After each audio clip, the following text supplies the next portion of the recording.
بسم اللہ الرحمن الرحیم۔ السلام علیکم۔ ہر روز نئی ویڈیو کے لیے چینل کو سبسکرائب کر لیں اور ساتھ لگے ہوئے بیل آئیکن کو دبا کر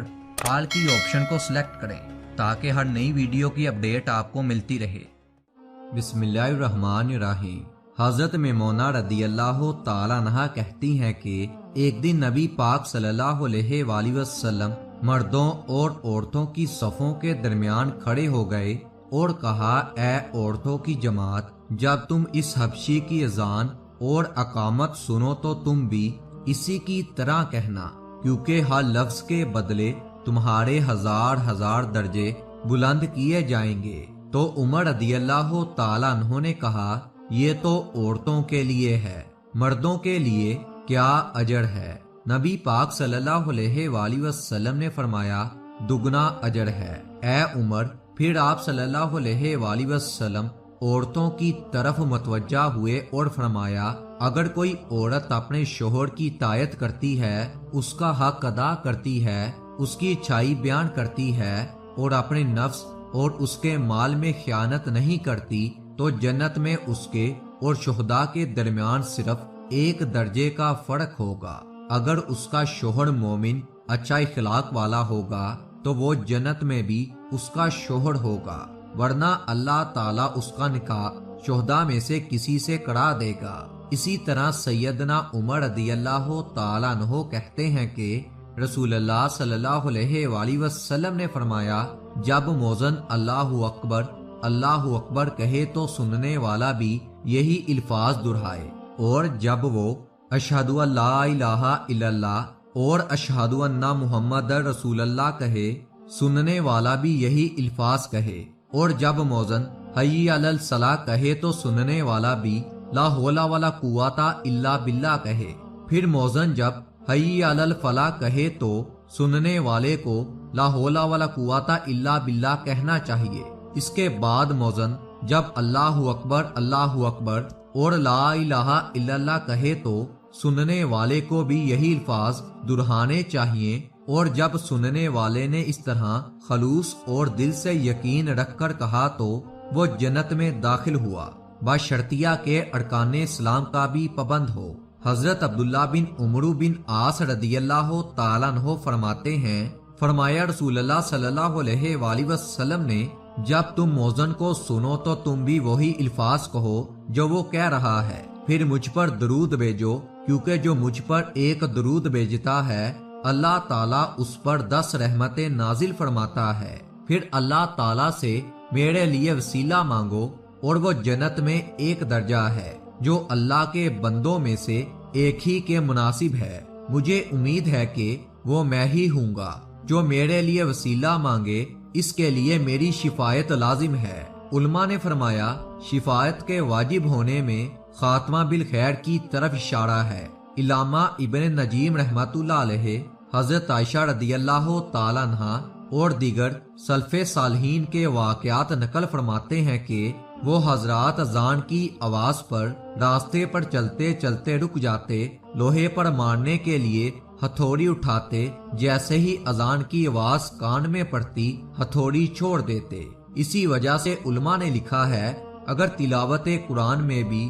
لگا ہوا ہو، جب اذان کی آواز کان میں پڑے تو تلاوت موقف کرے اور اذان کا جواب دے۔ حضرت علی رضی اللہ تعالیٰ عنہ کے متعلق نقل کیا گیا ہے کہ جب نماز کا وقت آتا تو چہرے کا رنگ بدل جاتا، بدن پر کپ کپی طاری ہو جاتی۔ کسی نے وجہ پوچھی تو ارشاد فرمایا کہ اس ایمانت کے ادا کرنے کا وقت ہے جس کو آسمانوں زمین اٹھا نہ سکے، پہاڑ اس کے اٹھانے سے عاجز ہو گئے، میں نہیں سمجھتا کہ اس کو پورا کر سکوں گا یا نہیں۔ حضرت عبداللہ بن عمر رضی اللہ تعالیٰ عنہ ایک مرتبہ بازار میں تشریف فرما تھے کہ جماعت کا وقت ہو گیا، لوگ اپنی اپنی دکانیں بند کر کے مسجد میں داخل ہو گئے۔ اس منظر کو دیکھ کر حضرت عبداللہ بن عمر رضی اللہ تعالیٰ عنہ نے فرمایا، یہ آیت اسی طرح کے لوگوں کے سلسلہ میں نازل ہوئی ہے۔ ان مسجد میں ایسے لوگ صبح و شام اللہ کی پاکی بیان کرتے ہیں،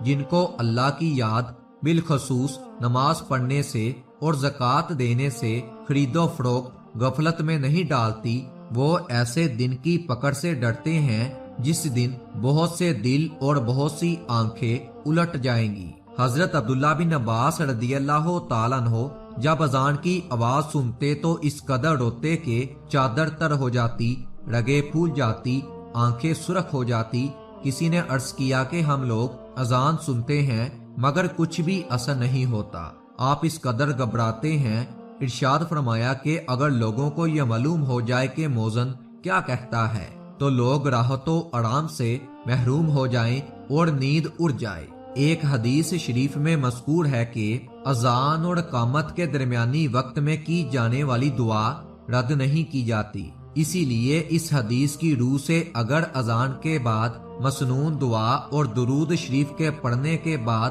اقامت تک اپنی کسی حاجت کے واسطے جو بھی دعا مانگی جائے اس کی قبولیت کی زیادہ امید ہے۔ اذان کے بعد دعا کی یہ بھی فضیلت ہے کہ نبی کریم صلی اللہ علیہ وآلہ وسلم کی شفاعت نصیب ہو جائے گی۔ ایک روایت میں ہے کہ ایک صحابی نے حضور پاک صلی اللہ علیہ وآلہ وسلم سے عرض کیا کہ مؤذنین حضرات تو ہم سے ثواب و نیکیوں میں بڑھ گئے، تو حضور صلی اللہ علیہ وآلہ وسلم نے ارشاد فرمایا کہ تم یہی اس کے کلمات کو دہرا لیا کرو اور جب کلمات پورے ہو جائیں تو دعا مانگ لیا کرو، جو مانگو گے قبول کر لیا جائے گا۔ اگر کوئی شخص اذان کا جواب دینا بھول جائے یا قصدن نہ دے اور اذان ختم ہونے کے بعد خیال آئے یا جواب دینے کا ارادہ کرے، اگر زیادہ دیر نہ ہوئی ہو تو جواب دے دے، ورنہ نہیں۔ حضرت ابو سعید خدری رضی اللہ تعالیٰ عنہ نے ان سے بیان کیا کہ میں دیکھتا ہوں کہ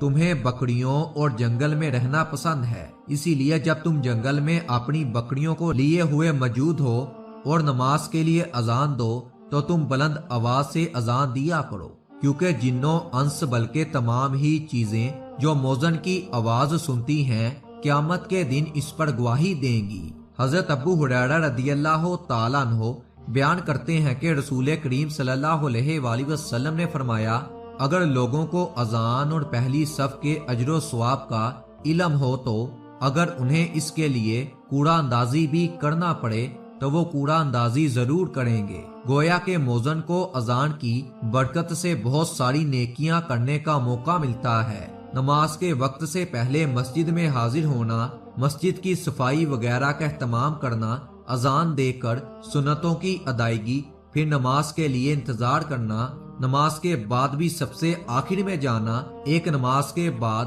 دوسری نماز کا شدت سے انتظار کرنا، با جماعت نماز ادا کرنا وغیرہ، ان سب نیکیوں کے لیے مؤذن کو گناہوں سے مغفرت مل جاتی ہے۔ اور کیوں نہ ہو، نبی صلی اللہ علیہ وآلہ وسلم نے ان کے حق میں جو دعا فرمائی ہے، اے اللہ تو ہمیں بھی ان لوگوں میں بنا